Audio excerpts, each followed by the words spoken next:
পশ্চিমবঙ্গে তৃণমূল কংগ্রেস জিতেই বিজেপির উপর অকথ্য আক্রমণ করছে তার প্রতিবাদে। অনেক খুন করেছে, আর খুন নয়, বন্ধ করতে হবে এসব, না হলে আমরা শক্ত হাতের মোকাবিলা করব। জানেন যে সদ্য সমাপ্ত 5 রাজ্যে বিধানসভা নির্বাচন অনুষ্ঠিত হয়েছে। এর মধ্যে 4 রাজ্যে কোনো রকম অশান্তির খবর নেই, কিন্তু পশ্চিমবঙ্গে তৃণমূল কংগ্রেস ক্ষমতা আসার পর বিজেপি দলের কর্মী সমর্থকদের লাগাতার অত্যাচার, খুন, সন্ত্রাস, লুটতরাজ এবং ধর্ষণ, গণধর্ষণ, অগ্নিসংযোগ এই সকল ঘটনা ঘটছে। তার প্রতিবাদে আজকে সারা রাজ্যব্যাপী প্রতিটা মণ্ডলে 1 ঘন্টার অবস্থান ধর্মঘট সূচি পালন করা হচ্ছে এবং আমরা তার তীব্র নিন্দা জানাই। অবিলম্বে এই সন্ত্রাস বন্ধ হোক। যদি সন্ত্রাস বন্ধ না হয়, আমাদের আন্দোলন আরও বৃহত্তর আকার ধারণ করবে।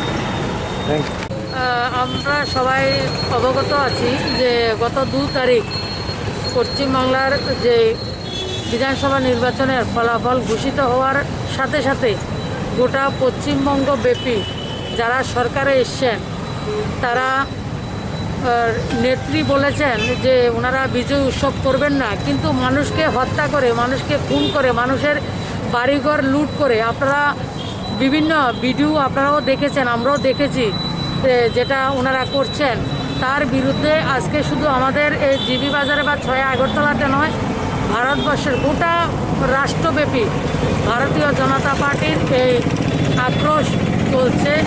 তার প্রতিরোধ এবং প্রতিবাদ আমরা সংগঠিত করছি।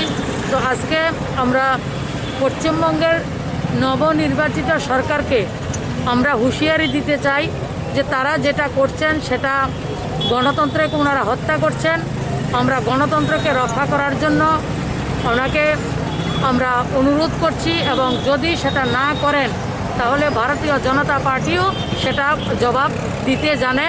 এবং আমরা ভারতীয় জনতা পার্টির লোকপ্রিয় যশস্বী প্রধানমন্ত্রী নরেন্দ্র মোদীজির যে সবকা সাথ সবকা বিকাশ এবং সবকা বিশ্বাস, সেটাকে নিয়ে আমরা পশ্চিমবাংলার মানুষের অধিকার এবং মানুষের গণতন্ত্রকে রক্ষা করার জন্য আমাদের কেন্দ্রীয় নেতৃত্বের নির্দেশ অনুসারে আমরা সেই আন্দোলনকে চালিয়ে যাব। এবং একজন ভারতীয় জনতা পার্টির এবং ভারতবর্ষের একজন সাধারণ নাগরিক হিসাবে আমি নিজে ব্যক্তিগতভাবে প্রতিমৌখিক শপথ নিচ্ছি যে পশ্চিমবাংলা যেটা চলছে সেটা চলতে দেওয়া যায় না, এবং যতদিন পর্যন্ত পশ্চিমবাংলার জন্য আমাদের কিছু করতে হয় সেটা আমরা করব।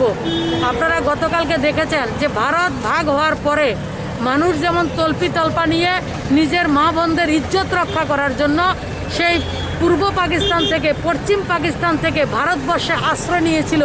গতকালকে আমরা দেখেছি পশ্চিমবাংলার মা বোনরা এবং আমাদের যারা ভাইয়েরা রয়েছেন, আমাদের অভিভাবকরা, কাকা জ্যাঠা সবাই তাদের মেয়েদের, বোনদের, স্ত্রীদের ইজ্জত রক্ষা করার জন্য সেই 1947 এবং 71 যুদ্ধের পরে যেটা ভারতবর্ষের মানুষ লক্ষ্য করেছিল সেটা আমরা গতকালকে দেখেছি। পশ্চিমবঙ্গ থেকে মা বোনদেরকে নিয়ে সাধারণ নাগরিকরা আসামে আশ্রয় নিয়েছেন।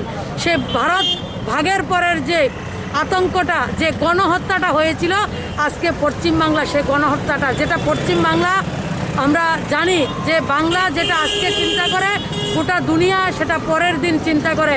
সে সোনার বাংলা, রবীন্দ্রনাথ ঠাকুরের যে বাংলা, যে স্বামী বিবেকানন্দের যে বাংলা, শরৎচন্দ্রের যে বাংলা, আজকে বিদ্যাসাগরের যে বাংলা, রাজা রামমোহন রায়ের যে বাংলা, সেই যে সোনার বাংলা সেটাকে আজকে ক্ষত বিক্ষত হতে আমরা দেখছি। মায়েদেরকে আমি গতকালকে কয়েকজন ক্যান্ডিডেটের সাথেও কথা বলেছি। 2 তারিখ থেকে সবার সঙ্গে যতটুকু আমার পরিচিতি রয়েছে আমি সবার সঙ্গে সম্পর্কে রয়েছি। সবাই বলছেন বাড়িঘর ছাড়া রয়েছে এবং মহিলাদেরকে তুলে তুলে তাদের সম্মান নষ্ট করা হচ্ছে। একজন মহিলা নেত্রী সেই মহিলাদেরকে অত্যাচারিত করছেন। তো সেটা বিনাশ ছাড়া আর কিছুই নয়। তাই আজকে আমরা আমাদের ভারতীয় জনতা পার্টির যে সভাপতি জেপি নাড্ডাজির আমরা নির্দেশ অনুসারে আমরা এই কার্যক্রম আমাদের গোটা রাজ্যে আমরা সংগঠিত করছি। আগামীকালকেও আমরা করব। এবং আজকে সন্ধ্যায় পশ্চিমবাংলা ভারতীয় জনতা পার্টির যতজন কার্যকর্তা নিহত হয়েছেন তাদের আত্মার শান্তির জন্য এবং পশ্চিমবাংলার যে অন্ধকার সেটাকে মুছে দেওয়ার জন্য এবং পশ্চিমবাংলার আন্দোলনের সঙ্গে গোটা দেশ গোটা রাষ্ট্রের ভারতীয় জনতা পার্টির কার্যকর্তা রয়েছেন, তার জন্য আজকে আমরা প্রত্যেকে এক যে ব্যক্তি এক কার্যকর্তা 5টা করে মোমবাতি আমরা প্রত্যেকের বাড়িতে আমরা বাড়ির দরজাতে আমরা জ্বালাবো এবং 7টার সময় সেই কার্যক্রম আমরা সংগঠিত করব। সেটা শুধু রাজ্য নয়, গোটা দেশে সেই আন্দোলন সংগঠিত হচ্ছে এবং এইবারের যে লড়াই সেটা পশ্চিমবাংলার মানুষের অধিকারের জন্য আর পারকা লড়াই আমরা লড়ব।